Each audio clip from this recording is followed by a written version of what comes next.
நம்மள திட்டவங்களுக்கு முன்னால அழுது தோத்து போறதா, கைய காலை உடைச்சிக்கிறதா, உயிரை விட்டுறதா? என்ன திட்டுனல, உன்னை ஒரு வழி பண்றேன், எப்படி தெரியுமா? உன் எல்லைக்கு அடங்காத அளவுல என்னை உயர்த்தி காட்டுகிறேன் பார் என்று யார் சொல்கிறோமோ அவர்கள் தான் முன்னால் இருக்கின்றவர்களை ஜெயிக்கிறோமே தவிர தாழ்ந்து போகின்றவர்கள் இல்லை. எந்த ஒரு டீச்சராவது உங்களுடைய அவங்க வாயிலிருந்து ஏதேனும் ஒரு வார்த்தை, கெட்ட வார்த்தையோ அல்லது உன்னால் முடியாதுன்ற வார்த்தையோ வந்துடுச்சுன்னா அந்த வாயிலிருந்து பாராட்டுரை வாங்காமல் ஓயாது. நான் ஒரு விஷயத்தை சொல்றேன், இந்த உலகத்திலேயே அற்புதமான ஒரு வாய்ப்பு மனித பிறவி, அதிலும் அற்புதமான வாய்ப்பு படிக்க தெரிந்த பிறவி. படிக்க தெரியும்லப்பா நம்மள. பாருங்களேன், நான் லிட்ரேச்சர் ரொம்ப படிப்பேன். 2500 வருஷத்துக்கு முன்னால ஒரு மன்னன், ஆரிய படை கடந்த பாண்டியன் நெடுஞ்செழியன், ஒரு பாட்டல சொல்றான்பா, உன்னை பத்தி என்ன பத்தி சொல்றான்பா. உற்றுழி உதவியும் உருபொருள் கொடுத்தும் பிற்றை நிலை முனியாது கற்றல் நன்று. என்ன வார்த்தை அது? சாதாரணமான தமிழ் கரடு முரடா இருக்கிற மாதிரி தெரியுதா? ரொம்ப சிம்பிள் தான். உற்றுழி உதவியும் உருபொருள் கொடுத்தும் பிற்றை நிலை முனியாது கற்றல் நன்று. நீ டீச்சர்ஸை பாரு, அவங்க கஷ்டப்படும் போது அவங்களுக்கு ஹெல்ப் பண்ணு. அப்புறமா நீ கஷ்டப்பட்டு சம்பாதிச்ச சம்பாதிப்பா அவங்களுக்கு கொடுத்து இந்த படிப்பால எனக்கு என்ன பிரயோஜனம் அப்படின்னு கோவப்படாம படிச்சுக்கோ. உற்றுழி உதவியும், அவங்க கஷ்டப்படும் போது அவர்களுக்கு உதவி செய்தும், நீ கஷ்டப்பட்ட காசு அவர்களுக்கு கொடுத்தும், உரு பொருள் கொடுத்தும், பிற்றை நிலை முனியாது, பின்னால இதனால என்ன நடக்கும் அப்படின்னு கோபப்படாமல் கற்றல் நன்று. படிச்சுக்கோ. 3 காரணங்களால படிச்சுக்கோ.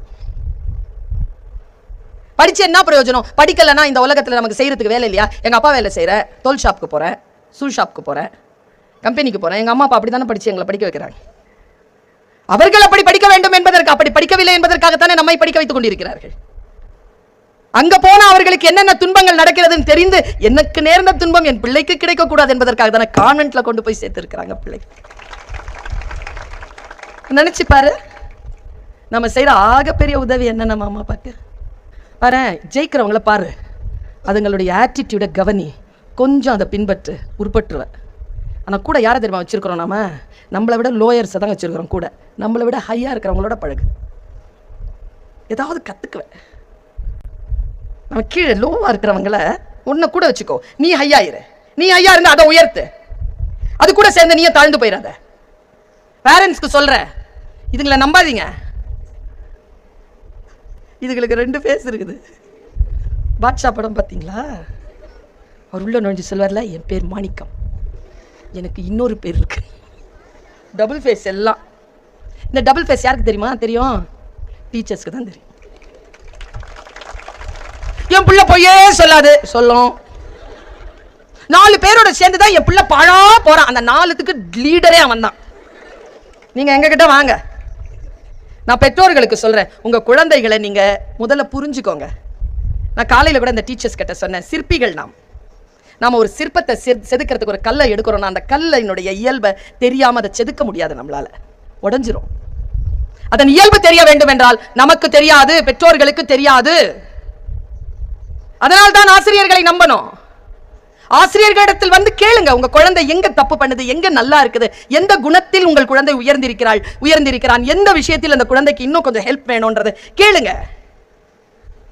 இப்பெல்லாம் வந்து என்னையோ உங்களையோ வளர்த்தது போல இந்த குழந்தைகளை வளர்க்க முடியலையே. முதல்ல அதை ஏற்றுக்கொள்ளுங்க. இப்போதான் போலீஸ் ஆபீசர் 4-5 விஷயத்த சொன்னார், அப்படியே நெஞ்சு வலிச்சிருச்சு. ஒரு நிமிஷத்துல அவர் வந்து ஒரு விஷயத்த 10 ஸ்டேஷனுக்கு ஹெட்டா இருக்கார். எனக்கு தெரிஞ்சு இந்த குழந்தைகள் எல்லாம் வெளியில அனுப்பிட்டு பெற்றோர்களை மட்டும் உட்கார வச்சு குழந்தைகள், மாணவர்கள், இளைஞர்கள் இந்த சமூகத்தில் படுகின்ற பாடுகளை அவருடைய கேசஸை மட்டும் பேச சொல்லு. இந்த குழந்தைகளை எவ்வளவு ஜாக்கிரதையா நம்ம ஹேண்டில் பண்ணணுங்கிறது. அதனால கெஞ்சி கூத்தாட சொல்லல. எங்க அம்மா எல்லாம் என்ன திட்டினாங்கன்னா நான் கோச்சிக்குவேன், சாப்பிட மாட்டேங்க. 3 வேளை சாப்பிடாமலாம் இருந்திருக்கேன். எங்க அம்மா என்ன வந்து கூப்பிடாத. 3வது வேளை யோசிப்பேன், மானமா உயிரா? உயிரோட இருந்தால் தான் மானத்தை பற்றி பேச முடியும்னு சொல்லிட்டு அம்மாட்ட போய் சாரி சொல்லிட்டு சோறு வாங்கி சாப்பிட்ருக்கிறேன் நான். ஏன் தெரியுமா? எங்கள் அம்மா என்னை கூப்பிடல. எங்கள் அம்மாவுக்கு மொத்தம் 5 பிள்ளைங்க. எனக்கு ஒரு அண்ணன், ஒரு அக்கா, ஒரு தம்பி, ஒரு தங்கச்சி. 1 பொண்ணுனா இன்னொன்று. ஆனால் என்னால் அப்படி விட முடியலையா? எனக்கு 1 கெஞ்சுறேனே நான் அதுக்கிட்ட. அது கடந்து ஆடுது. எங்கள் அம்மாலாம் சான்ஸே கிடையாது, அப்படி டெரராக வச்சுருந்தாங்க என்னெல்லாம். ஆனால் நான் ஒன்று சொல்கிறேன், என் தாய் என்ன அந்த டெரராக வச்சுருந்தால, அதுதான் இன்றைய என் சூழலுக்கு காரணம். அந்த கண்டிப்பு தான். உங்க எல்லாருக்கிட்டையும் நான் ஒரு விஷயத்தை சொல்றேன் குழந்தைகளை, ஜெயிக்கிறதுக்கு சொல்லி கொடுத்துட்டேன், உன்னை நீயே ஜெயிச்சுட்டு வான்னு. உனக்கு நான் இன்னொரு டிப்ஸ் கொடுக்குறேன். நீ அடுத்தவங்களுக்கு உனக்கு நல்ல ஃப்ரெண்டு கிடைக்கணும் நீ நினைக்கிறியா? நீ அடுத்தவங்களுக்கு நல்ல ஃப்ரெண்டா இருக்கணும்னு நினைக்கிறியா? நான் ஒரு கேள்வி கேட்கிறேன். இன்னைக்கு ராத்திரி படுக்கையில படுக்கும் பொழுது இந்த அம்மா சொல்றதை ஞாபகம் வச்சுக்கோ. நீ உனக்கு நல்லவளா இருக்கிறியா? நீ உனக்கு நல்லவனா இருக்கிறியா? நல்ல ஃப்ரெண்டா இருக்கிறியா? நீ உன்னை நல்லா வழிபடுத்துறியா? நீ அநியாயம் பண்ணும்போது உன்னை நீயே தடுத்து நிறுத்துறியா? நீ படிக்காம நீ தவறான காரியங்களை செய்யும் பொழுது, நீ பெரியவர்களை எதிர்த்து பேசுகின்ற பொழுது, நீ அவர்களுக்கு மறைமுகமாக இருக்கக்கூடிய சில வேலைகளை செய்யும் பொழுது நீ உன்னை தடுத்துக்கிறியா? உனக்கு நீயே நல்ல ஃப்ரெண்டா இருக்கிறியா? இறைவன் யாரை நேசிக்கிறான் தெரியுமா? யார் தனக்குத்தானே மிகச் சிறப்பானவர்களாக இருக்கிறார்களோ அவர்களைத்தான் நேசிக்கிறான். இறைவனுக்கு ரொம்ப பிடித்தமான பணி அது, நம்மை நாமே நேசிப்பது, நம்முடைய விஷயங்களை நாமே கண்காணிப்பது. நம்மில் பல பேர் செய்யக்கூடிய மிகப்பெரிய பிழை என்ன என்றால், நாம நமக்கு நல்லவர்களாக இல்லை, நாம் நமக்கு நல்லவர்களாக இருப்போம். வாழ்க்கைங்கிறத நான் திருப்பியும் சொல்றேன், வாழ்க்கை என்பது ஒரு முறை வருவது. எதெல்லாம் தியாகம் பண்ணலாம்னு சொல்லட்டுமா? நான் பேசுற தமிழ் உனக்கு புரியுதா? கொஞ்சம் டெப்தா ஒரு விஷயம் சொல்ல போறேன், புரிஞ்சுக்குவியா? கொஞ்சம் டெப்தான விஷயம். இது இப்போ புரிஞ்சிருச்சுன்னு வச்சுக்கோயேன். இந்த இப்போ முதல்லலாம் பொண்ணு உடல் ரீதியாக பூ பெய்தும் வயது 14 இருந்துச்சுப்பா. 14 தானே மேடம் இருந்துச்சு. இப்போ 10, 8 வந்துருது மேடம். 8, 10. அப்போ 6 வயசு பின்னோக்கி போயிடுச்சா பிள்ளை? 19 வயசுல என்னெல்லாம் யோசிக்கணுமோ அதெல்லாம் 12 வயசுலேயே யோசிக்குது. ஸோ நம்ம அப்போ எப்படி ஹேண்டில் பண்ணணும் குழந்தைகளை? There are no more children, handle with care. 13 வயசுல என் பையன் சொன்னான், அம்மா from today I am turning teen, give respect and take respect. 13 வயசுல என் பையங்க இன்னிலிருந்து 9 வருஷத்துக்கு முன்னால் சொன்னான். குழந்தைகள் ரொம்ப ஃப்ரெஜைல். பெற்றோர்களுக்கு சொல்லுகிறேன், இந்த குழந்தைகளை வளர்ப்பதற்கு நாம் சில தியாகங்களை செய்ய வேண்டும். நாம் தியாகங்களை செய்யாமல் இந்த பிள்ளைகளை எப்படிப்பட்ட தியாகம் செய்ய வேண்டும்னு சொல்றேன். நாம என்டர்டெயின்மெண்ட்டை குறைச்சிக்கணும், அப்பதான் இதுங்க என்டர்டெயின்மெண்ட்டை குறைக்கும். இந்த கொல்லிக்கட்டை இருக்குதுல்ல, இது நமக்கு நாம வச்சுக்கிற தீ. இதை முதல்ல கண்ட்ரோலில் கொண்டு வாங்க பாப்போம். நேற்று ஸ்கூலில் ஒரு குழந்தை ஒரு விஷயத்தை கேட்டாங்க, கேள்வியில் ஆடி போன போலீஸ் சார், ஆடி போன. நான் அந்த கொஸ்டின் அவன் சொல்கிறான், 1 நிமிஷம் தான் பார்க்கணும்னு ஆரம்பிக்கிற ரீல தலை நிமிந்து பார்க்கும்போது 24 மணி நேரம் கடிந்திருக்கு.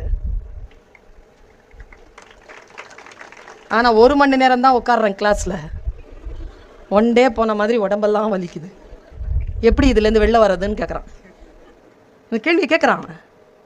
நான் ஒரு விஷயம் சொல்லவா? என்னை நீ ஒரு புக்கு கொடுத்து உட்கார வச்சுட்டேன்னு வச்சுக்கோயே, 24 மணி நேரமாக நான் அந்த புக்கோட உட்காந்துருப்பேன். இன்ட்ரெஸ்ட் தானேப்பா. குழந்தைகளுடைய ரிப்போர்ட் கார்டு உங்களுடைய விசிட்டிங் கார்டு கிடையாது. என் பிள்ளை 90, என் பிள்ளை இன்ஜினியரிங் படிக்கிறான், என் பிள்ளை இப்படி, என் பையன் அப்படி, அவங்களுடைய ரிப்போர்ட் கார்டு உங்கள் விசிட்டிங் கார்டு கிடையாது.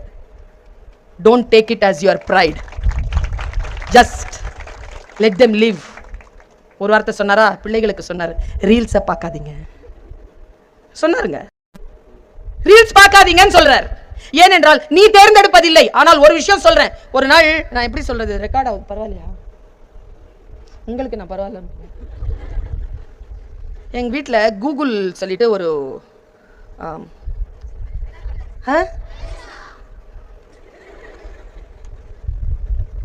நான் PhD, வெங்காய பச்சடி, தயிர் பச்சடி, பெரிய ப்ரொஃபஸரு.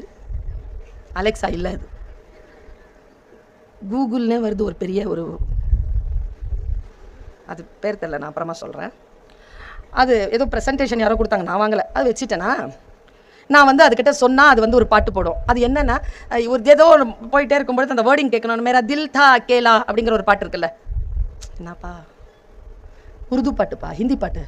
மேரா தில் தா கேலா தூனே खेल ऐसा खेला तेरी याद में जागूं रात भर बाजीगरो बस. அந்த பாட்டா நான் போகும்போது அதுக்கிட்ட மேரா தில் தா கேலான்னு சொல்லி ஆரம்பிக்கணும்னா அது வந்துட்டுல, hey Sultana I am worried about you. அது பேசுது என்கிட்ட, திக்குன்னு உட்காந்துட்டேன் நான். எதுக்கு இது பேசு? அது அந்த வார்த்தைக்கு என்ன அர்த்தம்னா, என் மனசு தனியாக இருக்குது.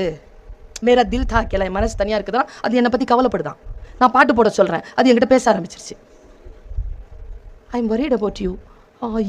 I try to connect myself with you. You have a deep breath. Just stand up, go and have a cup of water and call your mother. அப்படின்னுச்சுப்பா. நான் நினைக்கிறேன், அப்போ என்ன அது பார்த்துக்கிட்டே இருக்குதா, என்ன அது கவனிச்சுக்கிட்டே இருக்குதா, என்கிட்ட அது பேசுதா? அப்போ இந்த ஃபோனை நீ ஆன் பண்ணாலே யாரோ ஒருத்தர் உன்னை பார்த்துக்கிட்டே இருக்காங்க, உன் கூடவே இருக்கிறாங்கன்னு அர்த்தம். Don't have it in your hand. நான் அப்போத்துலேருந்து இதை சுவிச் ஆஃப் பண்ணிட்டேன். பாட்டு போடும்பொழுது மட்டும் போட்டு பாட்டு கேட்டுட்டு மறுபடியும் சுவிச் ஆஃப் பண்ணிடுறது. ஏன்னா மூன்றாவது கண் நம்மை பார்த்து கொண்டே இருக்கிறது. இந்த விஷயங்கள் இருக்கும் பொழுது நமக்கு பிரைவசியே கிடையாது. நம்ம போலீஸ்காரங்க சார் கிட்ட எல்லாம் கேட்டு பாருங்க, இந்த போன்ல வந்து முன்னால ஒரு கேமரா இருக்கு, பின்னால ஒரு கேமரா இருக்கு. நான் ஒரு ஐபேட் வாங்கினேன், 2010 வாங்கினேன், அமெரிக்கால வாங்கினேன். 2014 நான் ஆஸ்திரேலியாவுக்கு போறேன். அப்போ அதை கையில எடுத்துட்டு போறேன். அப்போ என்னுடைய ஆர்கனைசர் கிட்ட கொடுத்து நான் வைஃபை கனெக்ட் பண்ண சொன்னேன். அதில் அவர் சொன்னார், என்ன மேடம் கேமரா ஆன்ல இருக்கு? என்ன சார் அர்த்தம் அப்படின்னு. நீங்கள் ரூமுக்கு போங்களேன், இதை எடுத்துட்டு ரூமுக்கு போங்க சார். போங்க மேடம் அப்படின்னார். நான் ரூமுக்கு போயிட்டேன். அவர் தன்னுடைய மொபைலில் வைஃபை கனெக்ட் பண்ணிக்கிட்ட உடனே மொபைலில் என்னுடைய கேமராவை பார்க்குறாரு. அந்த மாதிரி ஒரு சிஸ்டம் அதில் ஆன் பண்ணி வைக்கப்பட்டிருக்கு. எனக்கு தெரியாது யார் பண்ணாங்கன்னு. 4 வருஷமா நான் அதனோட தான் இருந்திருக்கேன். யாருக்கு தெரியும் என்ன இருக்குன்னு? நமக்கு தெரியாத கேட்ஜெட்ஸ். செல்ஃபி எடுக்கிறீங்க, நீங்க அழிச்சிடுறீங்க, அது எங்க இருக்குன்னு தெரியுமா? இந்த நம்பர் எடுத்துடலாம், நீ உன் மொபைலை டெலீட் பண்ணிக்கோ. ஆபத்துகளால் சூழ்ந்திருக்கக்கூடிய இந்த சூழ்நிலையில் உனக்கான வாழ்க்கை உனக்கு என்று வழி அழிக்கப்பட்டிருக்கின்ற பொழுது அதை அழித்துக் கொள்ளாமல் காக்கின்ற வழி எப்படி நம்ம காப்பாத்திட்டு போறது? இதோ 1.5 மாசம் இருக்கு, 15 இருந்து 17 வயசுக்குள்ள இருக்க. நான் ஒரு விஷயம் சொல்லவா? நம்ம கிட்ட இருக்கக்கூடிய அதி அற்புதமான விஷயங்களில் ஒன்று இளமை. இந்த மேடையில் இருக்கிற யார்கிட்டயும் இருக்கு இல்ல, உங்ககிட்ட இருக்கு, எல்லார்கிட்டயும் இருக்கு. ஆனால் அதை எப்படி அறுவடை செய்ய போகிறாய்? இன்னும் 15-20 வருஷத்துல அது உன்னை விட்டு விலக போகிறது. 15-20 வருஷத்துல இந்த மாதிரி போலீஸ் ஆபீசர் ட்ரெஸ்ல உட்காருவியா, இல்லனா கலெக்டரா உட்காருவியா, இல்லனா ஒரு பேராசிரியரா நிப்பியா? How you are going to make use of that 20 years? அதற்கான வாழ்க்கை தான், அதற்கான விஷயம் தான் இந்த 10th +1 and +2. நான் இப்படி சொல்றேன், உனக்கு புரியுதான் பார். கப்பல் துறைமுகத்தில் இப்ப நிக்குது, இந்த ஸ்கூல்ங்கிற துறைமுகத்தில் இப்ப நிக்குது, கட்டப்படுது. உள்ள வந்து லோட் பண்றாங்க, ஃபியூவல் லோட் பண்றாங்க, ஃபுட் லோட் பண்றாங்க, டிராவலர்ஸ் லோட் பண்றாங்க, பல பொருட்களை லோட் பண்றாங்க, லோட் ஆயிட்டு இருக்கு. அது இன்னொரு துறைமுகத்துக்கு போகணும்னா வழி வந்து நடுக்கடல். நடுக்கடல் சூறாவளிகளால் நிரம்பியது. நடுக்கடல்ல உனக்கு எந்த உதவியும் கிடைக்காது. இங்க என்ன லோட் பண்றாங்களோ அதான். So try to load the good things which help you in the disaster period.